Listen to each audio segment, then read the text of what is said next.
রাজধানীর নিকুঞ্জ ও খিলক্ষেত টানপাড়া এলাকায় ১ বছর ধরে বন্ধ রয়েছে ব্যাটারি চালিত অটোরিকশা। এলাকাবাসীর দাবি, এই ১ বছরে ফিরে এসেছে নিরাপদ ও শান্ত পরিবেশ। শিশু থেকে প্রবীণ সব বয়সী মানুষের জীবনযাত্রায় এসেছে ইতিবাচক পরিবর্তন। একসময় অটোরিকশার দৌরত্বে অতিষ্ঠ ছিল নিকুঞ্জ ও খিলক্ষেত টানপাড়া। শব্দ দূষণ, যানজট, যত্রতত্র পার্কিং আর নিরাপত্তাহীনতায় স্বাভাবিক জীবন ব্যাহত হচ্ছিল। সবচেয়ে বেশি ভোগান্তিতে ছিল শিশু ও প্রবীণরা। এ নিয়ে নিকুঞ্জ টানপাড়া কল্যাণ সোসাইটির আহ্বায়ক জাহিদ ইকবাল জানান, আমাদের নিকুঞ্জে যেভাবে অটোরিকশা বন্ধ করা হয়েছে, এটি একটি মডেল হয়ে গেছে বাংলাদেশে। এটি সম্ভব হয়েছে শুধুমাত্র এলাকাবাসীর ঐক্যবদ্ধতার কারণে। আমরা অবশ্যই চাই যে আজকে আমাদের যে নিকুঞ্জ এলাকা আছে, আমাদের টানপাড়া এলাকা, যেখানে আমরা অটোরিকশা বন্ধ করেছি, এটা একটা মডেল হয়ে গেছে সারা বাংলাদেশে।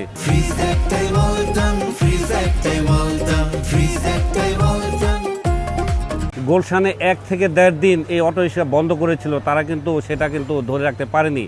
কিন্তু আমরা ১ বছর ধরে আমাদের এলাকায় এখন এই যে মরণ যান যে অটোরিকশা, সেটা কিন্তু আমরা বন্ধ রাখতে পেরেছি এবং যে কোনো মূল্যে আমরা এটা কিন্তু বন্ধ রাখতে পারবো।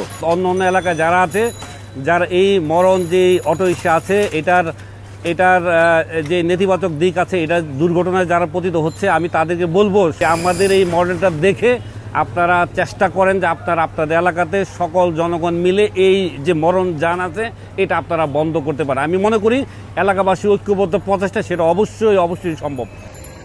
অটোরিকশা বন্ধের সবচেয়ে বড় সুফল পেয়েছে শিশুরা। আগে ব্যস্ত সড়কে সাইকেল চালাতে ভয় পেলেও এখন বিকেল হলেই নিশ্চিন্তে রাস্তায় নেমে আসে তারা। যখন অটোরিকশা ছিল তখন আমরা যদি বাসা থেকে বের হতাম না, তাহলে ওটা অনেক স্পিডে অটোরিকশা চালাতো, তাই বাসা থেকে বের হলে অ্যাক্সিডেন্ট হতো। আর যখন অটোরিকশা বন্ধ করলো তখন আমরা নিজ স্বাধীনে সাইকেল নিয়ে বের হতে পারি।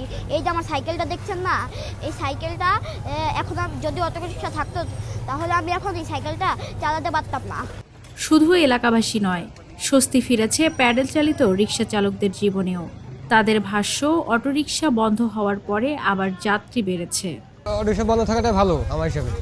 বন্ধ থাকলেও কত মুরব্বী মানুষ আছে অটোরিকশা চালাতে পারে না, বাংলা চালায়। উনি তো শক্তি নেই অটোরিকশা চালাতে, বুঝলেন না?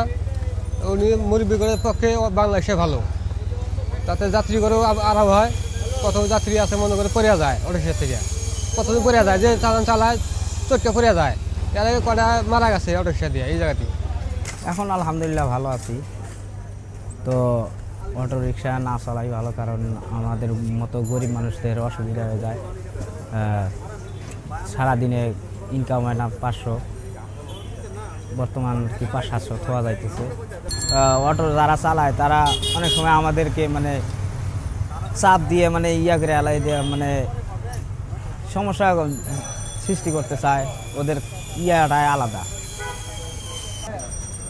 আমরা তো মনে করি যে অটো রিক্সা বন্ধ থাকাই ভালো। নিয়মিত যাতায়াতকারীরা বলছেন, আগের তুলনায় এখন এলাকার পরিবেশ অনেক শান্ত ও স্বস্তিদায়ক।